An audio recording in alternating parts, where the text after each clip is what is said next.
안녕하세요. 올해 부록의 나이가 되었고 신혼의 단꿈에 젖어 살고 있는 여성입니다. 김포와 부천을 오가며 회사를 관리하느라 여간 힘든 게 아니지만 그래도 요즘 최고로 행복합니다. 매출도 잘 나오고 조만간 확장 이전을 할 것 같아 마음이 들떠있기 때문이죠. 제가 이렇게 승승장구할 수 있었던 건 지금까지 해온 사업이 수완이 좋았던 것도 있지만 아마 제 인생의 전환점이 되었던 그 사건이 계기가 되지 않았나 싶어요. 불과 3년 전이긴 하지만 그 일을 겪고 악바리 소리 들어가며 더욱더 일에 미친 듯이 몰두했었거든요. 저는 아무 생각 없이 바쁜 시간을 보낼 수 있어서 좋았겠지만 아마 직원들을 고단했을 겁니다. 아마 직원들은 고단했을 겁니다.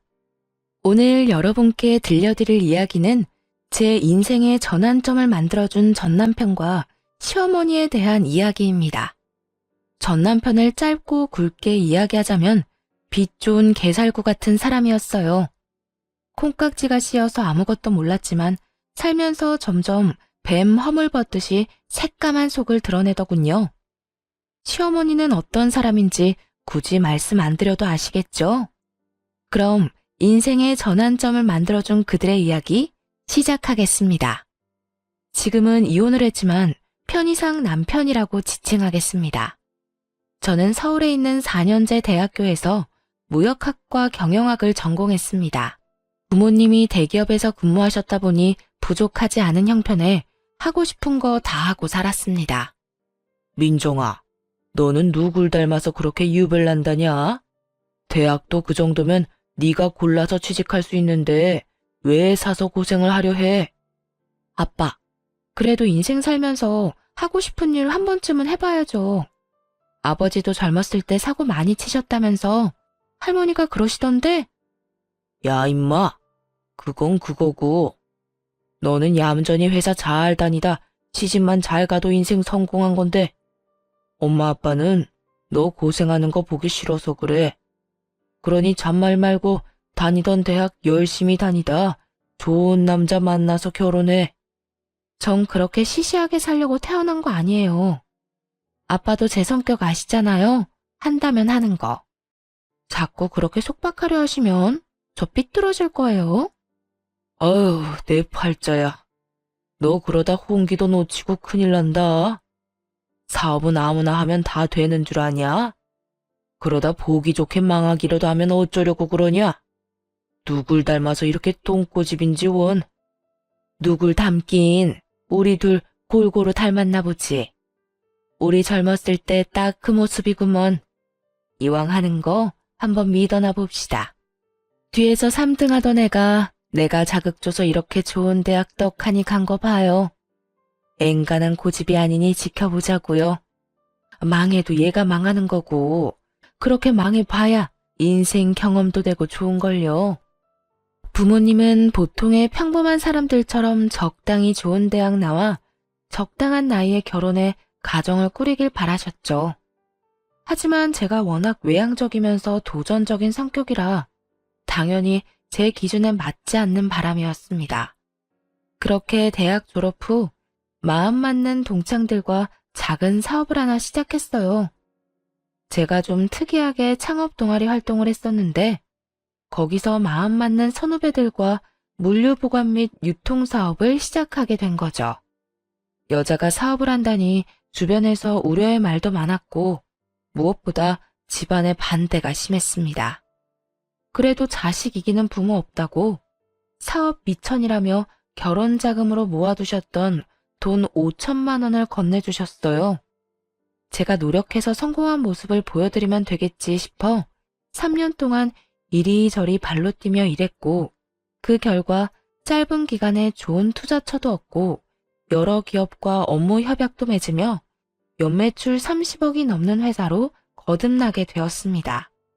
솔직히 일반 회사 다니면서 연봉 1억 받기도 힘든데 연매출 30억이면 정말 대단한 거 아닌가요? 물론 모든 게 제 몫은 아니었지만 확실한 성과를 보여드리니 부모님이 정말 기특해 하셨습니다. 아참, 선배 지난번에 혈액원이랑 업무 협약 이야기 나온 건 어떻게 됐어?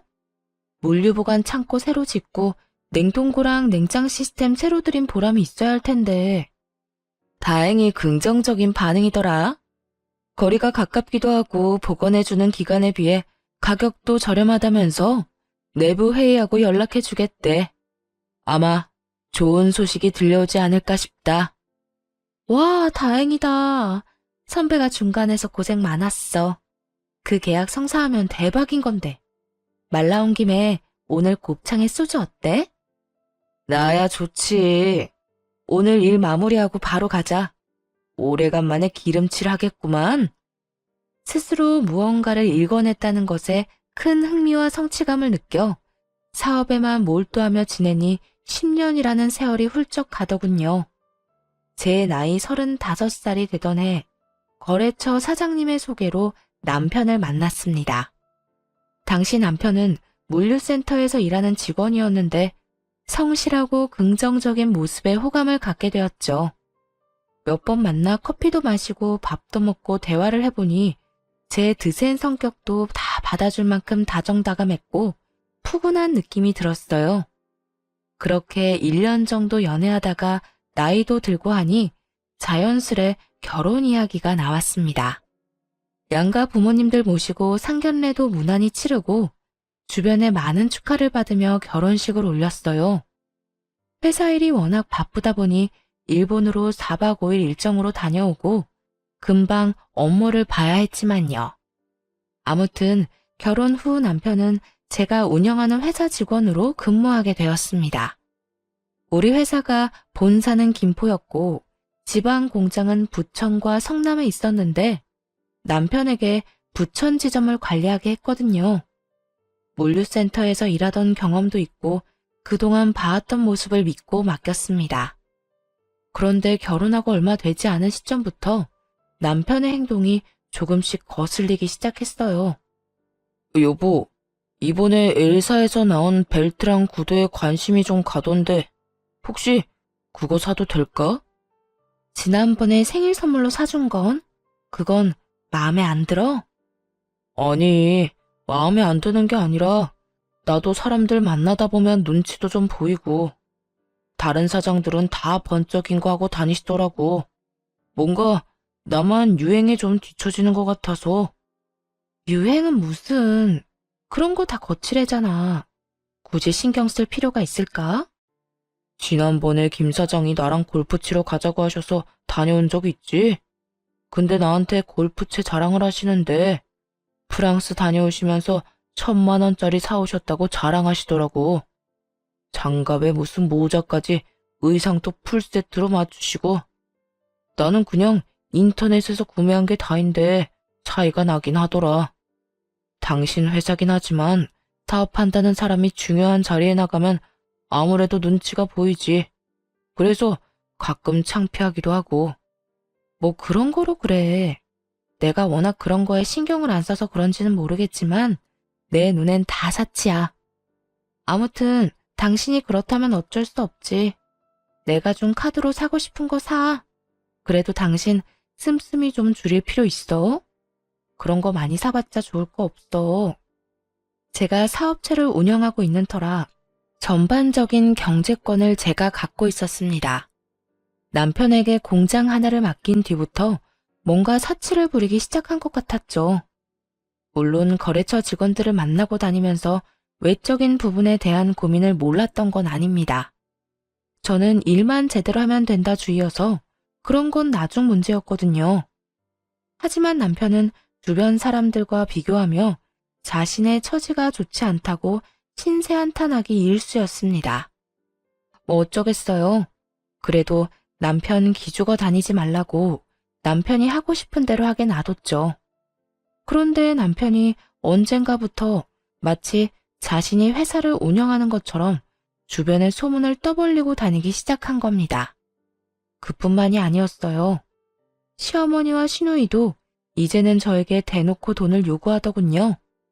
예, 아가, 듣자 하니 너 돈 좀 번다며? 내가 그동안 자세한 걸 몰라서 뭐라 못했지만 이왕 이렇게 된 거 단도직입적으로 말하마. 앞으로 생활비를 좀 대줬으면 좋겠구나.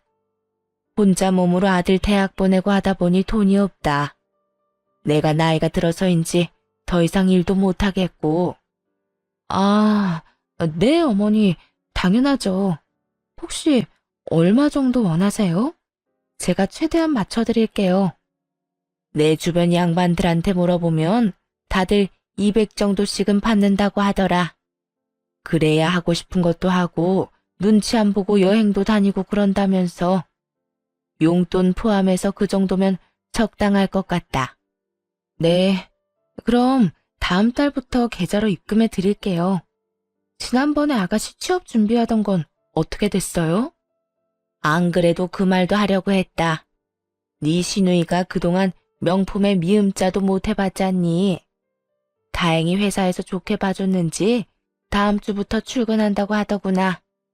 그래서 그런데 취업 선물로 가방이랑 구두 어떠니? 골라주기 그러면 현금으로 주려무나. 원래 이럴 때 크게 한턱 내는 거야. 아, 네. 그럼 물어보시고 연락해 주시겠어요? 예. 떨떠름해 할 것 없다. 어차피 나중에 너희도 애 낳고 그러면 희진이가 잘 챙겨줄 거다. 다 되돌려 받게 돼 있으니까 너무 걱정하지 말고. 아니면 이왕 이렇게 된 거 이참에 경제권을 네 남편한테 넘기면 안 되냐? 원래 여자가 경제권 쥐고 있으면 돈이 줄줄 샌다고 했어. 남편이 기가 살아야 집안이 사는 거야. 그건 안 될 것 같아요. 저 혼자 하는 사업도 아니고 동업자들이 있잖아요.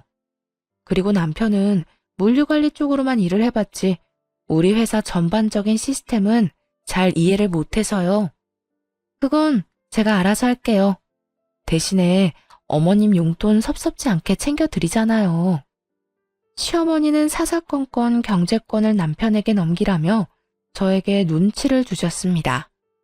하지만 공과 사는 정확하게 구분해야 했고 그 부분에 있어서는 냉정하게 말씀드리곤 했죠. 사실 시댁의 형편이 그렇게 좋은 편은 아니었습니다. 자가라고는 하지만 20평 정도 되는 소형 평수 아파트 한 채가 전부였고 그나마 그 집도 아직도 대출이 1억 정도 남아있다고 했어요. 남편이 받는 월급 절반 이상을 대출금으로 상환하고 있던 것도 저는 잘 알고 있었습니다. 제가 여유롭게 버니까 당장은 문제가 될 거란 생각은 못했던 거죠. 어쨌든 시어머니는 한동안 잠잠하시더니 저에게 앓는 소리를 하시며 갑자기 가정부를 고용해달라고 하셨습니다. 오랫동안 일을 하셨으니 몸도 힘들고 온몸이 성하지 않은 데가 없으시더라고요. 저는 효도하는 마음에 결국 가정부를 고용해드렸습니다. 그런데 가정부로 고용된 이모님이 3개월 만에 그만둔다고 하시는 겁니다. 알고 보니 마치 부잣집 사모님이라도 된 듯 온갖 허세를 부리며 이모님에게 갑질을 했나 봐요. 그리고 제가 남편에게 준 카드를 가지고 시어머니가 사치를 부리기 시작했고요. 한 달에 500만 원 이상으로 씀씀이가 커지자 저는 안 되겠다 싶어 남편에게 일렀습니다. 여보, 내가 준 카드 어머니 드렸어? 온갖 레스토랑이며 백화점이며 안 쓰신 데가 없더라. 어떻게 카드값이 한 달에 500만 원이 더 나올 수가 있어. 아무리 생각해도 이건 과해. 당신 어머니한테 카드 받아와. 안 되겠다 싶으면 내가 그냥 분실 신고하고 새로 발급받아 버릴 거니까. 이제 보니 너 돈 좀 잘 번다고 유세하는 거네. 네가 회사 대표다 이거야? 없는 사람들 무시하고 그러면 안 되는 거야. 물론 우리 엄마가 흥청망청 쓴 건 잘못했어. 근데 돈 잘 버는 며느리 둬서 그 덕 좀 보겠다고 하는데 나이든 노인네 이해 좀 해줄 수 없어? 내가 무슨 무시를 했다고 그래. 아무리 며느리 덕 좀 보려고 하셔도 그렇지. 한 달에 카드값이 500만 원이 말이 되는 거야? 당신 월급보다 많은 금액인데 지금 본인 돈 아니라고 막 쓰시는 거잖아. 그래, 내가 벌어서 아무런 문제 없어. 근데 정도껏 하셔야지. 이건 너무하신 거야. 내가 시댁의 생활비에 용돈까지 합쳐서 한 달에 400만 원 드리고 있는데 카드값이 500이면 한 달에 1000만 원이야. 이거 나 감당 못해. 그래서 나보고 어쩌라고. 내가 엄마 카드 뺏어오면 참 좋은 소리 듣겠다. 결국 못 받아오겠다 이거지? 그럼 그냥 놔둬. 내가 분실 신고하고 새로 발급받고 이참에 한도도 100만 원으로 낮춰야겠다. 그런 줄 알아. 와, 당신 그렇게 치사하게 굴 거야? 100만 원을 누구 코에 붙여? 사람이 말이야, 주기적으로 쇼핑도 하고 어느 정도 사치는 해줘야 이 나라 경제가 굴러가는 거야. 있는 것들이 더한다더니 당신 보니 딱 알겠네.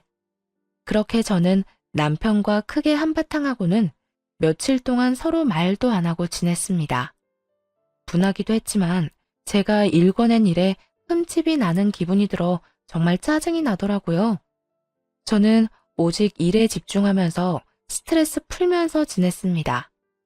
아니나 다를까 시어머니는 저에게 연락해 남편은 고생시키지 말고 편하게 일하라고 하시더군요.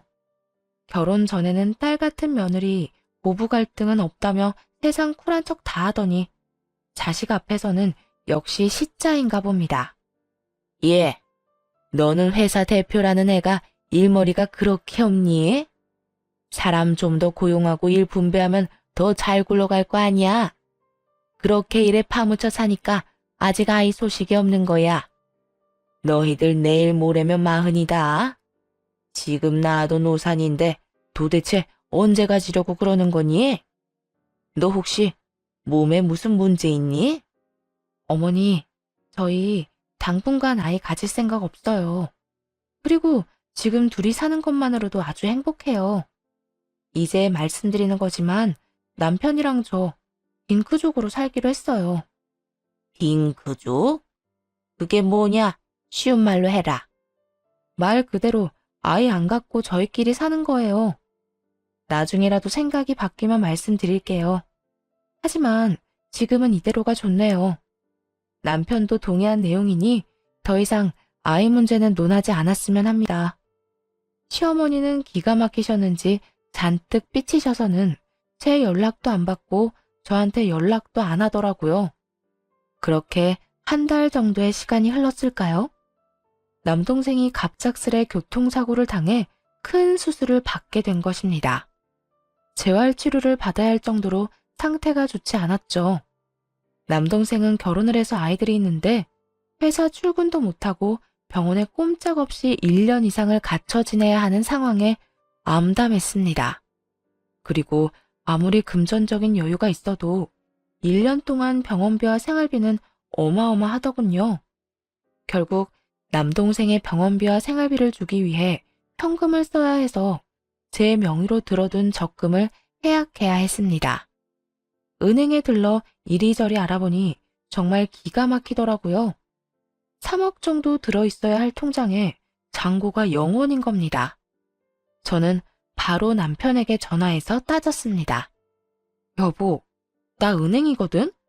동생 입원비랑 생활비 주려고 적금 든 거 해약하려고 하는데 이거 자네게 왜 0원이야?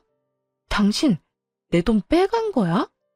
내 통장인데 돈은 왜 0원이지? 그게 말이지. 사실은 나도 따로 사업을 하고 싶어서 구상한 게 있었거든. 김 사장님이 전망 있는 상품이라고 국내 주식을 알려주셨는데 내가 거기에 투자 좀 했어. 뭐? 지금 나랑 장난하자는 거야? 어떻게 나랑 한마디 상의도 없이 함부로 내 돈을 써? 나도 남자야. 남자로 태어났으면 사업 한 번은 해봐야지. 당신도 버젓이 회사 운영하는데 나라고 못해? 그리고 그깟 돈 까짓것 다시 채워넣으면 그만이지. 되게 뭐라 그러네. 어차피 그 돈 우리 부부 위해서 쓰려고 했던 거 아니야? 부부는 일심동체라고 내가 좀 잘 돼보겠다는데 그 정도 돈은 투자해줄 수 있는 거잖아. 일심동체 좋아하네. 야, 이 양반아. 1,000만 원, 2천만 원도 아니고 자그마치 3억이야. 넌 그게 단순 돈 몇 푼으로 보이는 거니? 그거 내가 안 입고 안 먹고 아껴서 겨우 모은 돈인데 네가 뭔데 홀라당 날려먹는 거야? 그 주식 확실한 거야? 사업 구상? 어떤 사업을 하는 건데? 내가 지금 회사 운영하는 게 무슨 애들 장난 같아? 나도 3년 동안 잠도 못 자고 굶어가면서 고생해서 일군 회사야. 당신 믿고 지점까지 맡겼는데 돌아오는 게 이런 거면 난 당신한테 실망할 수밖에 없어. 앞으로 내 회사에서 쫓겨나고 싶으면 계속 이렇게 멋대로 굴어. 그냥은 안 넘어가. 진짜 치사하다 치사해. 남들은 마누라가 남편 기 살려주려고 애쓴다는데 어쩜 당신은 남편 기를 이렇게 죽이냐? 더럽고 치사하네 진짜. 한참을 남편에게 따지니 남편은 되려 저에게 치사하다며 잔뜩 화를 냈습니다. 도대체 뭐가 잘못된 것이 하나도 모르겠다는 눈치더라고요. 도대체 뭐가 잘못된 건지 하나도 모르겠다는 눈치더라고요. 저는 사업을 하면서 많은 돈을 벌고 있지만 절대 허투루 쓴 적 없어요. 일정한 금액을 정해두고 생활비로 쓰고 있고 휴지 한 장 아껴가며 한 푼 두 푼 모은 소중한 돈이거든요. 그런 돈을 마음대로 써버렸으니 얼마나 짜증이 날까요? 남편은 저에게 한 소리 듣더니 잔뜩 성질을 내며 집을 나가버렸습니다. 그런데 몇 시간 뒤 시어머니한테 연락이 왔습니다. 다른 데도 아니고 시댁에 가서 오늘 있었던 일 전부 시어머니한테 모든 상황을 일러 바쳤나 봅니다. 예, 너 정말 안 되겠구나. 우리 아들한테 뭐라고 했길래 애가 이렇게 잔뜩 화가 났어. 어머니, 제가 일하면서 평생 모아둔 적금 3억을요. 그이가 홀라당 다 까먹었거든요.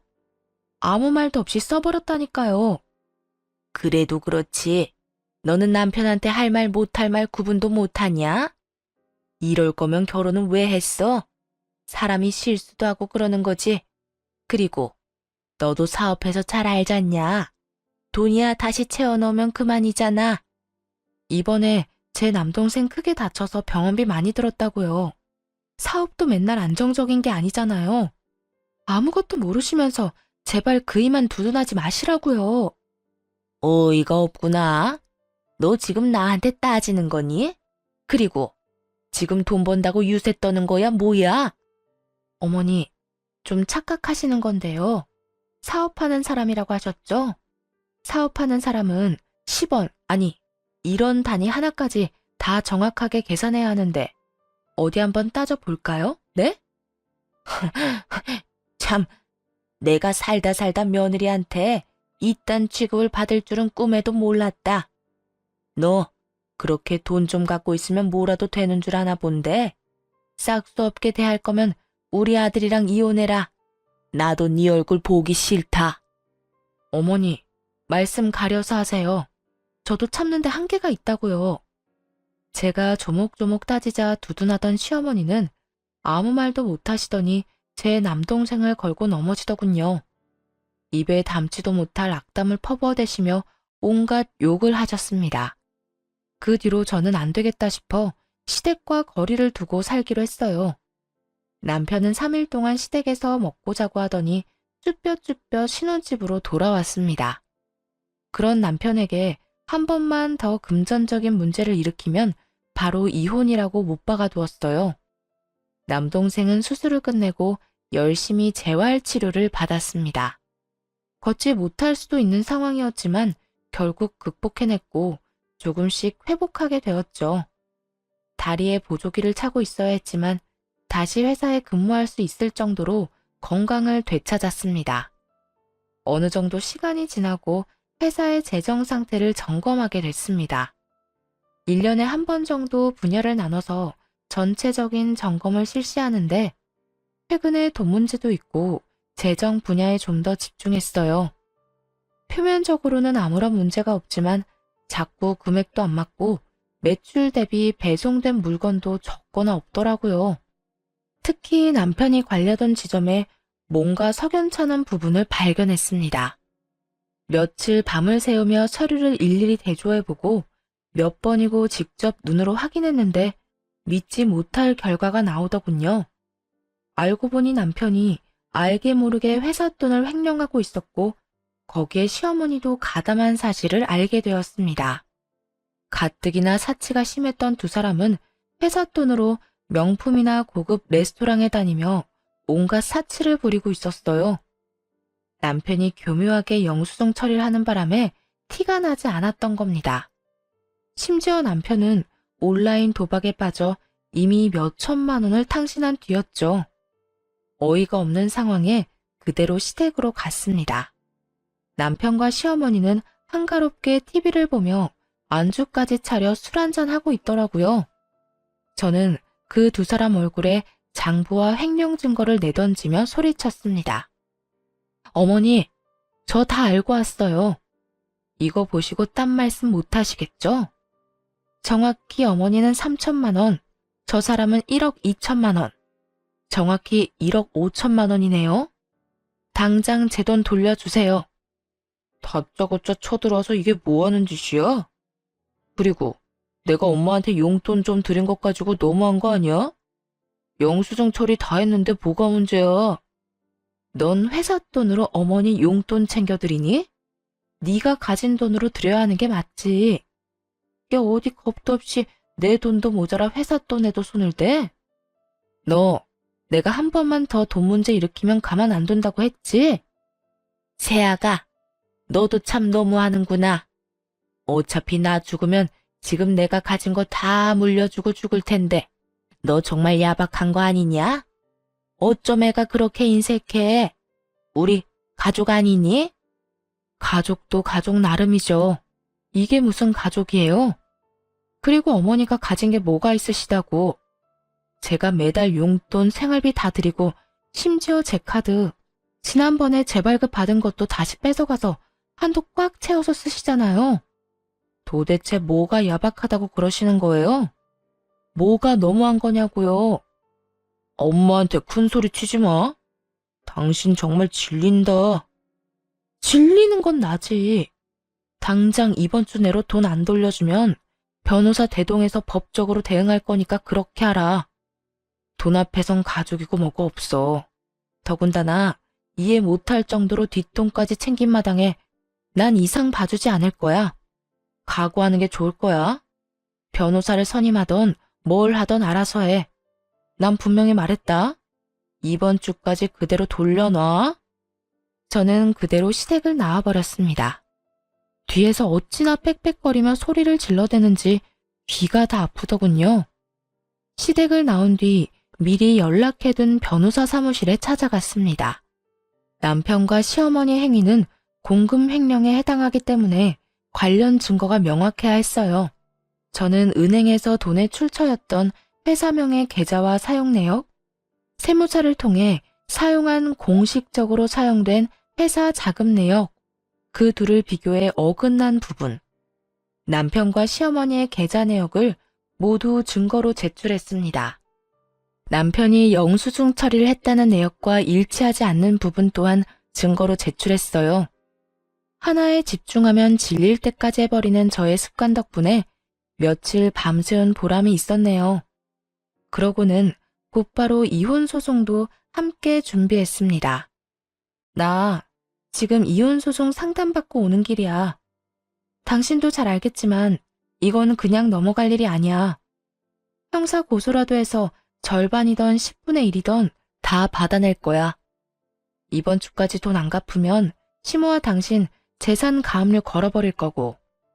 여보, 정말 그렇게까지 해야겠어? 지금 내가 가진 돈은 30만 원이 전부야. 일단 이거라도 받고 나머지는 내가 천천히 갚으면 안 될까? 5년만 시간을 줘. 내가 어떻게 해서든 돈 마련해서 갚을게. 응? 그러니 제발 한 번만 봐주라. 그리고 이혼이라니. 내가 당신 얼마나 사랑하는지 알잖아. 나를 사랑한다고? 그래서 그렇게 뒤에서 많이 해먹었니? 너 지금 돈 갚아나간다고 했지? 네 말에 책임을 져야 할 거야. 딱 한 달 시간 줄 거야. 그 안에 원상복구 안 해놓으면 지금 한 말까지 증거로 싸잡아 제출할 거야. 1억 5천을 어떻게 한 달 만에 마련해. 그냥 봐줘. 어? 잘못했어. 제가 정말 행동을 취하니 남편은 발등에 불이 떨어졌는지 울며 불며 매달리기 시작했습니다. 당연히 그 모든 대화를 녹음해 두었죠. 각서 쓰고 지장까지 찍어뒀으니 정신을 차리겠다 싶어 기회를 주었습니다. 그런데 말입니다. 검은 머리 짐승은 거두는 게 아니라고 했던가요? 남편이 다른 여자한테 눈 돌릴 시간이 있었는지 바람까지 피우고 있다는 사실을 알게 되었습니다. 남편이 관리하는 지점 여직원이 양심 고백을 해와서 알게 됐거든요. 격리 직원이랑 그렇고 그런 사이인데 괜히 말해서 잘릴까봐 쉬쉬하고 있는 거라며 저에게 진실을 알려줬습니다. 당연히 사진이며 동영상이며 증거도 갖고 있더라고요. 저는 좀 더 확실한 정황을 포착하기 위해 흥신소 직원 사람을 시켜 남편의 뒷조사를 했어요. 그런데 이 미친놈이 저한테 울며 불며 매달린 그날 저녁에도 내연녀랑 술을 마셨더라고요. 남편에게 지점을 맡겼을 시점부터 지금까지 계속 만나왔던 겁니다. 더 웃긴 건 남편이 횡령한 돈의 일부는 내연녀 원룸을 구하는데 전세 자금으로 썼더라고요.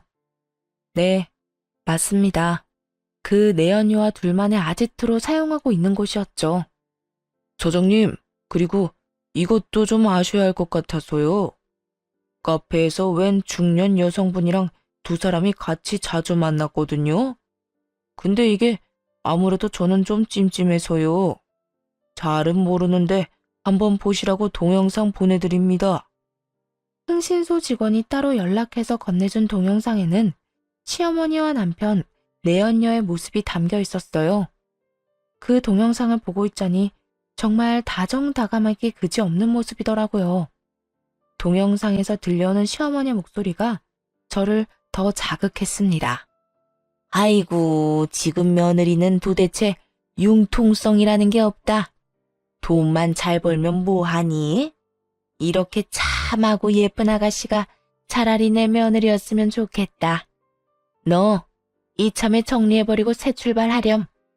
그 전에 이왕 뜯을 거 10억 넘게 받아내. 이혼하면서 위자료도 청구하고. 사람이 너무 화가 나면 감정을 주체하지 못해 눈물이 난다는 거 아시나요? 정말 온몸이 부들부들 떨리면서 눈물이 나는데 분하기도 하고 서럽기도 하고 5만 가지 감정이 교차하더군요. 저는 더는 이렇게 비참하게 살면 안 되겠다 싶어 바로 이혼 소송과 형사 고소를 진행했습니다. 추가로 상간녀 소송도 진행했죠. 이왕 이렇게 된 거 제대로 혼쭐을 내줘야겠다 싶었죠. 고소장? 당신 이거 뭐야? 나한테 시간을 좀 주기로 했잖아. 근데 이게 뭐냐고. 한 번만 기회를 준다고 했잖아. 어떻게든 돈 갚는다니까. 그 한 달 동안 내연녀랑 새 출발할 계획 꾸미고 있다는 거 내가 모를 줄 알았니? 나는 더 이상 할 말 없어. 너도 변호사 선임해서 법정 가서 이야기해. 앞으로 살면서 네 면상 볼 일 없었으면 좋겠다. 정말이지. 너란 인간은 역겹고 더럽고 불쾌해. 이 미친년이? 너 말이면 단 줄 아니? 그러는 너는 이혼 소송 이길 수 있을 거라 생각해? 결혼하면서 며느리 도리, 여자로서 해야 할 도리를 네가 다 지켰다면 우리 아들이 이러지는 않았어. 결혼한 지가 언젠데 아이도 없고 너처럼 시어머니랑 남편한테 이렇게 막대하는 며느리는 세상 천지에도 없을 거다. 정말 시끄럽네. 아줌마, 할 말 있으시면 변호사 통해서 하세요. 변호사 구할 돈도 없지? 뭐? 인연이 이제야 본색을 드러내는구나. 그렇게 저는 이혼 소송과 형사고소, 상간녀 소송을 진행하게 되었습니다. 남편은 모든 게 오해라며 저를 다시 구워 삶으려 했어요. 저는 뒷조사에서 찍은 사진, 동영상, 모든 증거를 보여주었습니다. 너 내 뒷조사까지 한 거야? 너 지금까지 나한테 잘한 게 뭐가 있는데? 애초에 결혼하면서 매일 나 무시한 거 아니야? 여자 주제에 돈 잘 번다고 사람 무시할 땐 언제고? 내가 잘한 게 없다고? 그래. 네 기준에서는 그렇게 생각할 수도 있겠다. 그래도 적어도 이거 하나는 기억해. 네가 결혼해서 쓴 돈 그거 다 내 돈이잖아. 너 월급도 누가 줘? 내가 주지? 끝까지 돈. 진짜 너 같은 여자는 한 트럭을 갖다 줘도 질릴 거야. 너무 싫어. 누가 할 소린데? 내일 모레 40이면 제발 철 좀 들어. 이 덜 떨어진 새끼야. 내가 인생에서 가장 후회하는 게 뭔지 알아? 너 같은 거지랑 결혼해서 시간 허비한 거랑 돈 낭비한 거야. 너만 아니었으면 내 인생 이렇게 되지도 않았어. 그래, 내가 나쁜 놈이지. 그래, 내가 나쁜 놈이다. 그걸 이제 알았니? 넌 제정신 아니야. 아무래도 깜빵에 들어갔다 나와야겠다. 너랑 너희 엄마 조용히 손잡고 들어갔다 몇 년 반성하고 나와. 그래, 해볼 테면 해봐. 나도 너 고소해버릴 거야. 너 지금 내 뒷조사하고 다닌 거 이거 명예훼손이거든? 너도 콩밥 좀 먹어봐. 남편의 적반하장의 태도에 코웃음을 좀 쳤더니 저를 명예훼손죄로 고소하겠다더군요.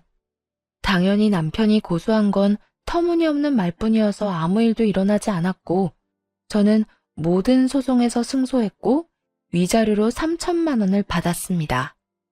그리고 남편과 시모가 횡령한 회사 돈은 10년에 걸쳐 갚으라는 법원의 판결이 있었죠.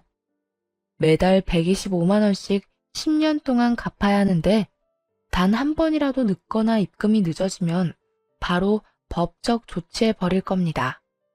솔직히 더러운 돈 안 받아도 그만이었지만 저와 다른 동료들이 피땀 흘려 일궈낸 회사 돈이기 때문에 안 받을 순 없겠더라고요. 모든 일이 마무리되고 결국 남편을 신혼집에서 내쫓았습니다.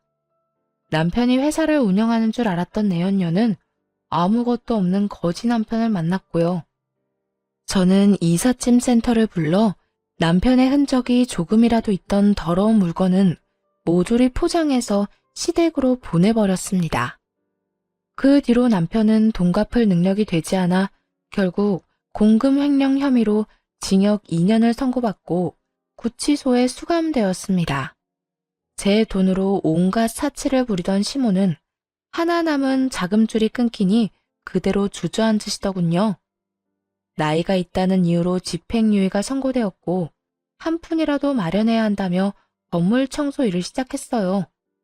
유일한 재산이었던 집도 가압류당했고 시모와 시누이는 남편이 마련한 반지하 방으로 들어가서 살게 되었습니다. 내가 그동안 정말 잘못했다. 시누이 곧 결혼도 해야 하는데 그때까지만 봐주면 안 되겠니? 우리가 무슨 힘이 있다고. 제발 얘 시집만 무사히 보내고 내가 어떻게든 나머지 돈은 마련할 테니까 한 번만 봐주라. 응? 그렇게는 못하겠는데요. 시누이랑 결혼하려는 그 남자도 참 불쌍하네요.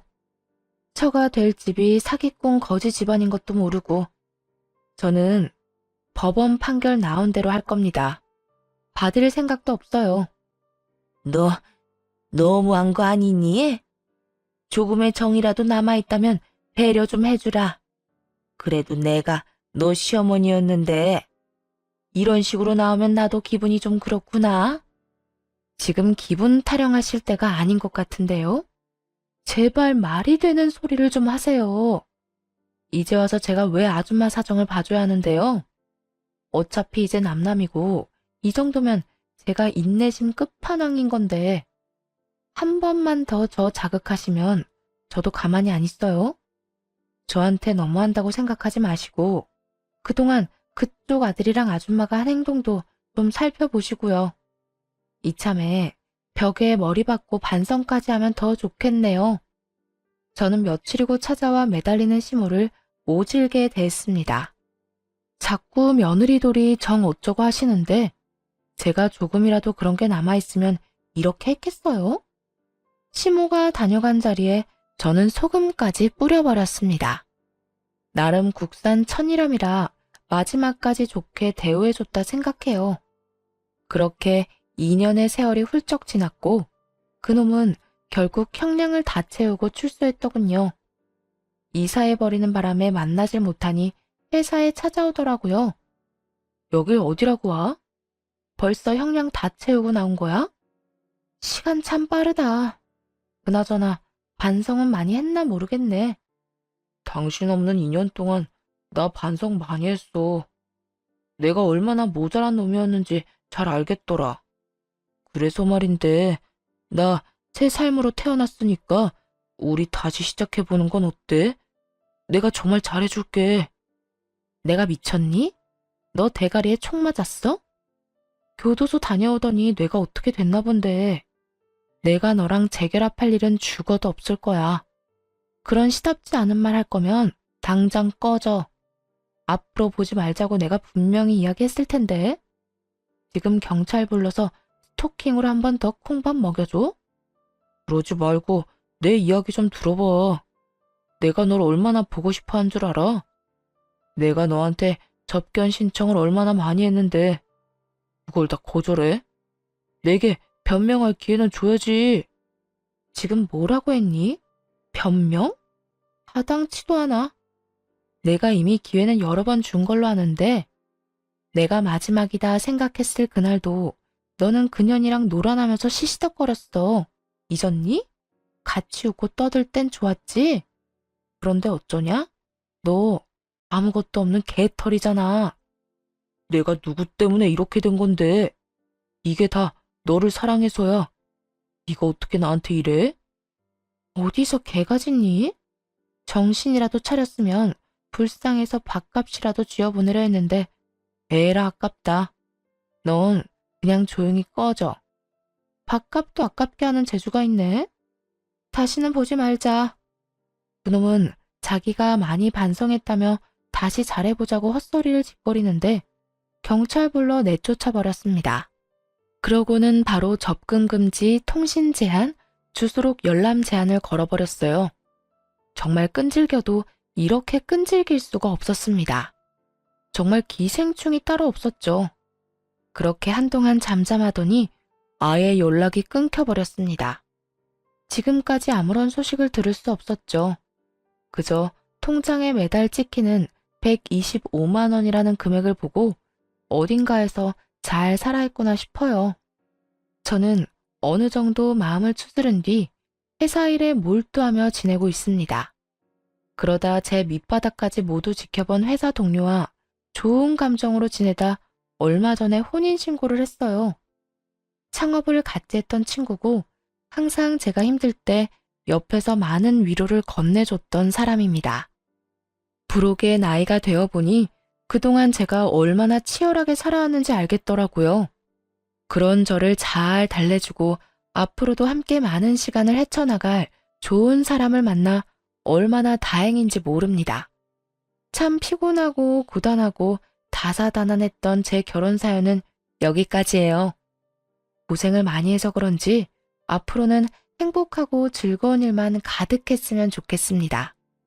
그런 의미에서 오늘은 그 친구와 오붓하게 자주 가던 고깃집에서 삼겹살에 소주 한잔 해야겠습니다. 지금까지 제 사연 들어주셔서 감사합니다.